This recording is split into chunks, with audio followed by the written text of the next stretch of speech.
আসসালামু আলাইকুম বন্ধুরা, কেমন আছো সবাই? আজকে আমি পুঁই শাক দিয়ে মাছ দিয়ে রান্না করব। কিভাবে রান্না করি পরবর্তী দেখাচ্ছি।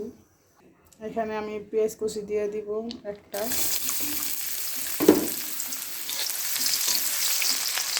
এখানে আমি এখন পানি অ্যাড করব,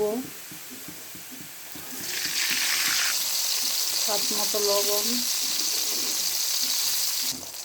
মরিচের গুঁড়া 2 চা চামচ, হলুদ 1 চা চামচ, ধনিয়ার গুঁড়া 1 চা, জিরার গুঁড়া 1 চামচ, রসুন বাটা।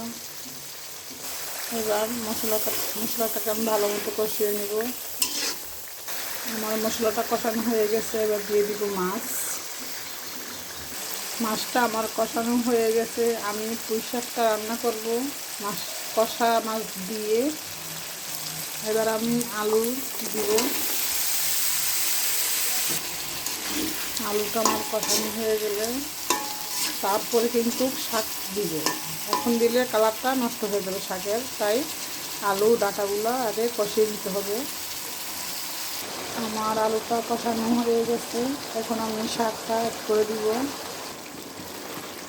এখন আমি দিয়ে দিব পুঁই শাক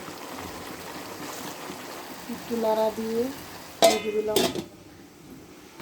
আমার তরকারিটা কষানো হয়ে গেছে, এখন আমি একটু হালকা করে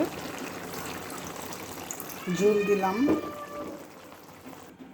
আমার তরকারিটা কিন্তু হয়ে গেছে। কে কীরকম করে রান্না করেন একটু কমেন্টে বলিয়েন। আমি কিন্তু এরকম করে রান্না করি, আমার অনেক ভালো লাগে। আমার হাজব্যান্ডের অনেক পছন্দের একটা খাবার মাছ দিয়ে পুঁই শাক দিয়ে রান্না করা, ওর অনেক পছন্দের খাবার। আপনারা বলিয়েন কে কোথা থেকে দেখতেছেন, প্লিজ শেয়ার দিয়েন, কমেন্টে বলিয়েন।